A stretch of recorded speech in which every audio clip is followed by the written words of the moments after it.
I worked 14 hours a day to keep the house. And them? They waited until I finished paying it off, then quietly sold it and disappeared like thieves. I wasn't naive. I just loved the wrong people. And now, they'll know exactly what betrayal feels like, step by step, dollar by dollar, breath by breath, until the smug little world they built comes crashing down around them. I woke up to silence, not the comforting kind, like when it snows outside and the whole world slows down. No, this was the kind of silence that screamed, the kind of silence that tells you something is wrong before you even open your eyes. My bare feet hit the cold wooden floor, and the first thing I noticed was that the coffee wasn't brewing. That wasn't like him. Every morning at 7 sharp, I'd hear the soft hiss of the machine, the clink of mugs, and the scent of dark roast drifting through the house like clockwork. But today, nothing, just the low hum of the fridge and the creak of the floorboards as I walked down the hallway. That's when I saw the note. It was folded in half, sitting neatly on the kitchen counter, next to the bowl of fruit I had arranged the night before. Written in black ink, my name on the front.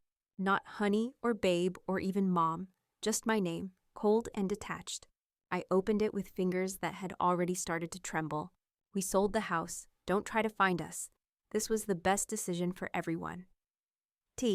My knees didn't buckle. I didn't scream. I didn't even cry. I just stood there, reading that sentence over and over again, like I was trying to decode a foreign language. We sold the house. Don't try to find us. Us, as in him, as in our son, the 2 people I had sacrificed everything for. Sold the house. The same house I had spent the last 8 months working double shifts to save. The house I had taken out a personal loan for. The house I had cried in, bled in, nearly passed out on the kitchen floor in, just to keep the damn lights on. They sold it behind my back. And then they vanished. The refrigerator buzzed a little louder. I reached out, touched the marble countertop, as if needing to feel something solid. This was real. This was happening. I walked slowly through the house, my house, or it had been. The furniture was gone. The TV, the paintings on the wall, even the potted ficus in the corner of the living room. Everything had been stripped away like skin from bone. The only thing left behind was me. And that note. I sat down on the floor in the empty living room, the same spot where we'd put up the Christmas tree every year. I could still see the indentations on the wall from where we had taped up the string lights. There was a faint scratch on the hardwood where the couch used to sit. I ran my thumb across it like a bruise that never healed. I had paid off the final chunk of the debt last week. I remember the moment clearly, walking out of the bank with the receipt in my hand, the numbers zeroed out, my chest rising like I could finally breathe again. I had called him. It's done, I told him. The house is safe. He had sounded happy, relieved even. Told me he'd pick up something for dinner on his way home. That was 6 days ago. And now he was gone. They both were. Took everything and ran. You don't just vanish overnight. That kind of betrayal takes planning. They must have been scheming this for weeks, maybe months. I pictured them in some backroom office, forging my signature, whispering about dates, bank accounts, realtors, laughing, planning their new life together. A life that didn't include me. My stomach churned. I stood up and staggered to the bathroom. The mirror showed a woman I barely recognized. Bloodshot eyes, hollow cheeks, mascara smudged from last night's exhaustion. I hadn't even bothered to wash my face before falling asleep in my clothes. I splashed cold water on my skin. Again, like maybe I could slap the truth out of it. But when I looked up again, nothing had changed. The woman in the mirror was still there, still abandoned. I walked back to the kitchen, opened the drawers. Empty. The cabinets, too. Not even a cereal box.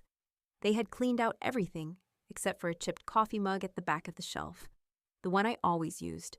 I picked it up and ran my fingers along the crack on the handle. Of course they left this. Of course. I thought about calling the police, about screaming down the street like a lunatic, about collapsing right there on the kitchen floor and letting the world swallow me whole. But I didn't. Instead, I made coffee. The last scoop of grounds I had. Black, bitter, no sugar. I sat at the counter, still in my wrinkled clothes, still barefoot, and stared out the window at the quiet neighborhood.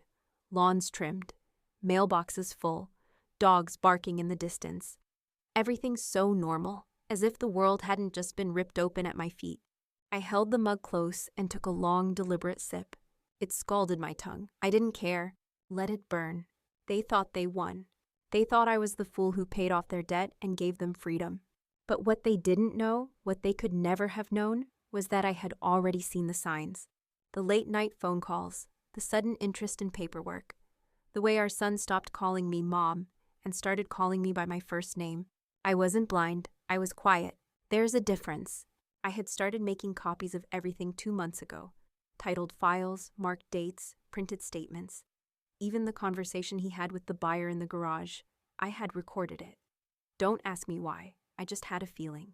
So yes, they ran, but they didn't run clean. And I still have keys they forgot I had. The scariest part of betrayal isn't the act itself. It's how familiar the hands feel when they push the knife in. I was their anchor, their mule, their backup plan. But they underestimated me. Everyone always does. By the time the coffee was gone, my mind was calm, sharp. I wasn't going to scream. I wasn't going to cry. I was going to dismantle their little dream, piece by piece, quietly, beautifully. Because here's the thing about burning bridges. I've learned to walk on fire, and I'm just getting started.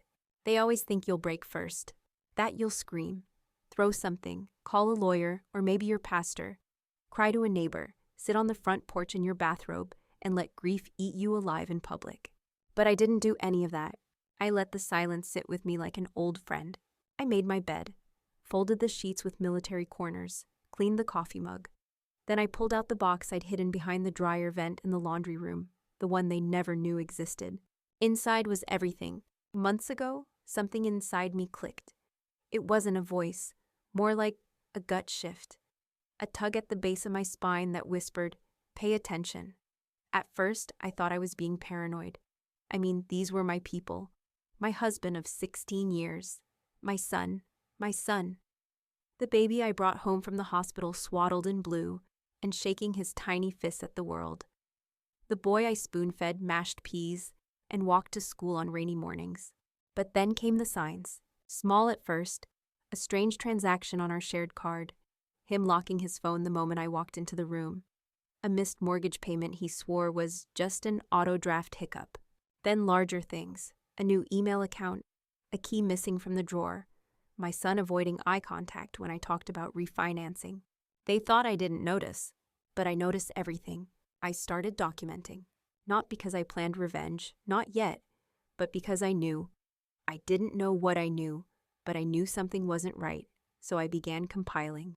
I printed every bank statement, highlighted every suspicious expense, took photos of every unopened letter he stuffed into the junk drawer. I bought a small recorder on Amazon, hid it under the couch cushions, in the garage, under the driver's seat of his truck. And it all piled up.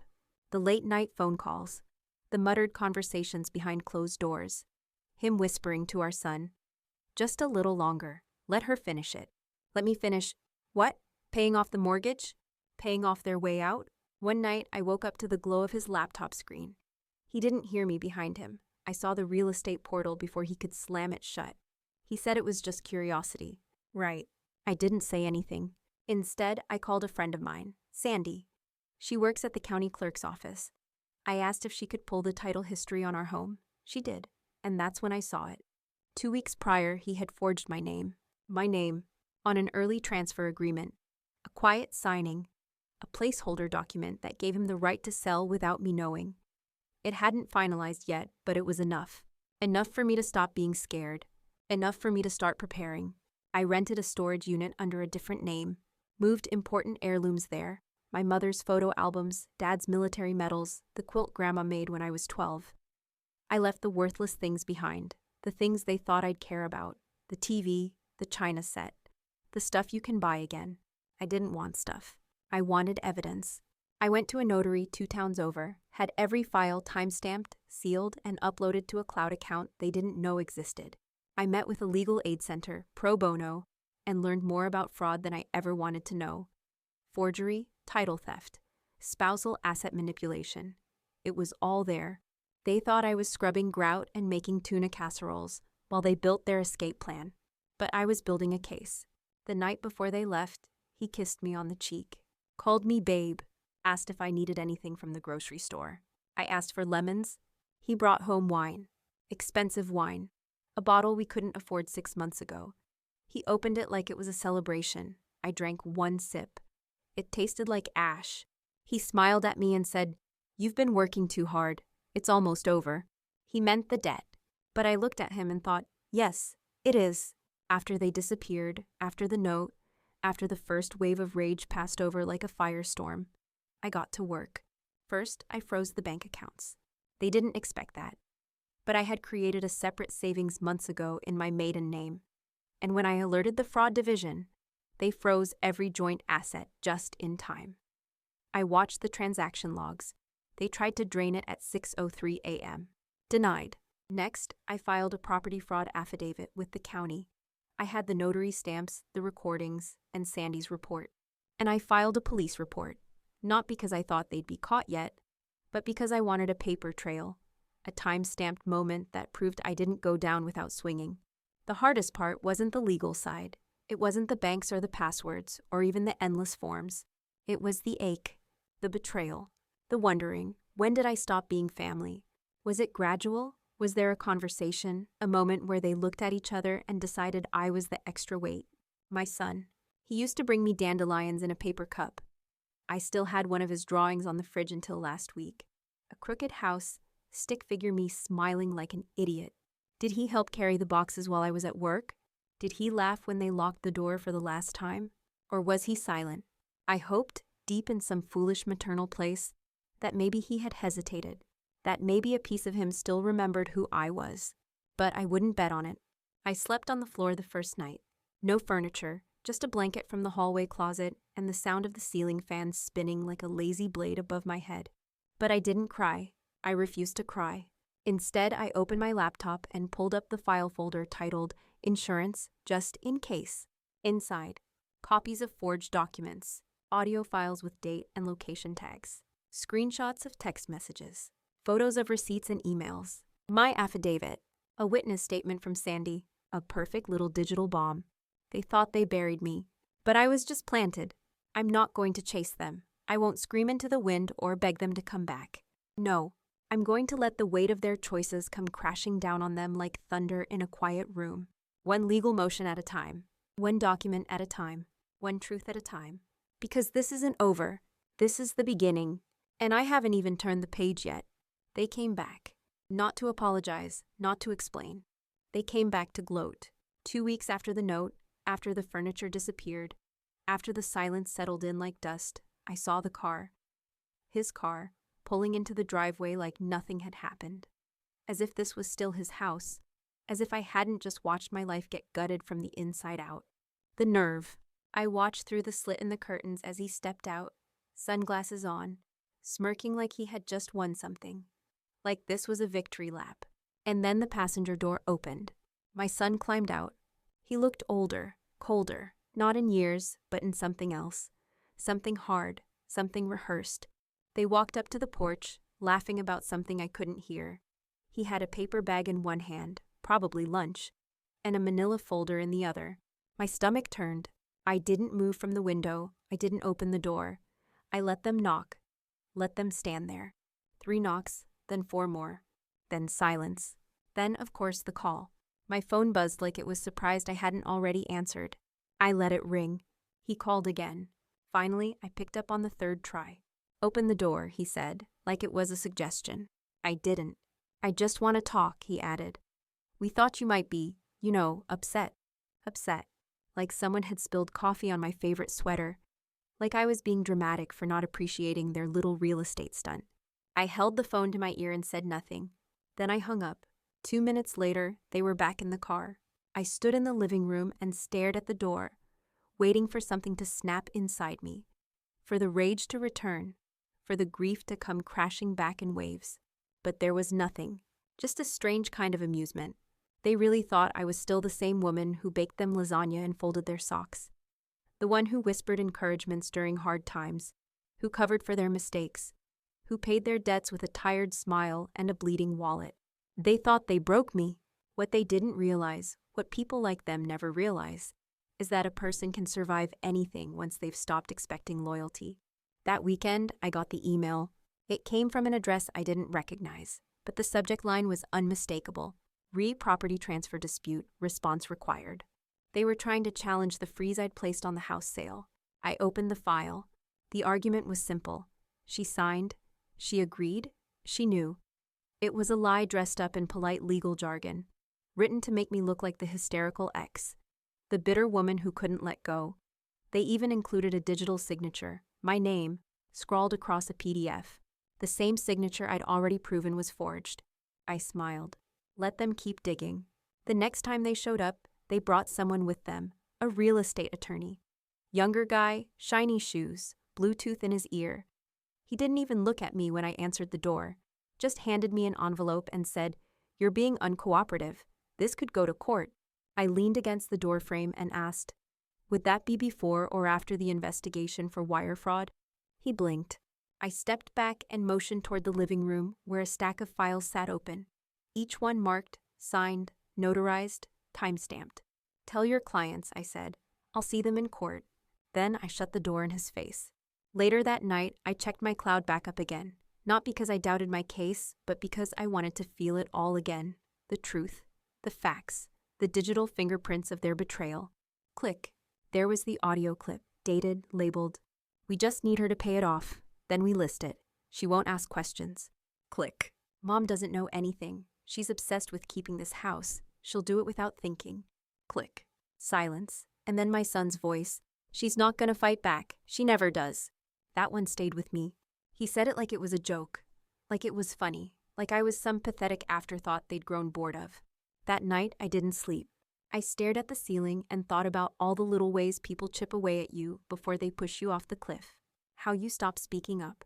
How you stop checking their stories. How you convince yourself that love looks like silence and sacrifice. But it doesn't. Love protects. Love fights back. The next day, I went to the courthouse. I filed a civil suit, not just for property fraud, but for emotional damages, financial manipulation, and identity theft. My legal aid team helped me word it just right. Precise, sharp, cold. Then I contacted the buyer they had tried to sell the house to. Turned out he didn't know I even existed. When I explained everything and forwarded the evidence, he canceled the sale immediately, told me, "I'm not touching this mess with a 10-foot pole." Good choice. It didn't take long for the news to reach them. 3 days later, he showed up again, alone this time. No son, no smirk. He looked smaller, or maybe I just looked bigger now. He didn't come to knock. He just stood on the curb, looking up at the house like he couldn't believe it was still standing. Like he thought I'd crumble without them. Like he'd expected to find rubble, not resistance. I watched him from the front window, arms crossed. He stayed there for 10 minutes, hands in his pockets, shoulders hunched like maybe he was the victim now. Then he got in the car and drove off. I haven't seen him since, but that's the thing about people like him. They need to be seen. They need an audience to clap when they win. And I took that from him. There's no applause at the end of this act. Just silence. Delicious, glorious silence. It started small. It always does. The first sign was a bounce check, a little ripple in their perfect plan. Then a call from the bank, then another and another, until the ripples turned into waves, and suddenly the tide wasn't in their favor anymore. I watched it all happen from the front porch. No, not literally, but I felt it, like standing on the edge of a cliff and hearing the rocks shift under someone else's feet. They thought they were untouchable. They thought they could sell the house, drain the accounts, leave me in the dust, and live happily ever after with my name forged on a dotted line. But justice has a rhythm, and it started tapping louder. The day I got the call from the fraud investigator was the day I knew everything was starting to collapse. "Ma'am, you're listed as the complainant in case number 4782B regarding unauthorized asset transfer?" "Yes," I said, steady as stone. "We've opened an official case against both parties. We'll be freezing any accounts associated with the transaction until further notice. You may be asked to testify once the audit is complete." I thanked him, hung up, and stared at my reflection in the microwave door. I didn't smile, not yet, but something inside me loosened, like a knot that had been pulled too tight for too long. They were finally feeling it. I got word a week later that his card was declined at a restaurant in Buckhead. He caused a scene, shouting at the waitress, calling her names, claiming it was a bank error. I know this because the waitress was my cousin's daughter. Small world, huh? 2 days after that, he tried to open a new checking account. Denied. Turns out, Having a pending investigation for fraud makes banks a little twitchy. Meanwhile, my son, my beautiful, brainwashed boy, lost his apartment lease. I didn't even know he had moved out of wherever they'd been squatting. But apparently, once the utilities got shut off and his dad couldn't cover the rent, reality kicked in hard. That's what happens when you bet everything on a man who thinks charm is currency. And still, they underestimated me. They thought I'd just sit back and let the courts handle it, that I'd fade into the background now that I'd won. But no, see, I wasn't done. Because it wasn't just about the house. It was about the principle. It was about how they looked me in the eye while lying. About how they sat at my table, ate food I cooked, watched me collapse from overwork, and still thought I was weak enough to walk away quietly. So I made sure every email, every call, every legal motion hit like a hammer.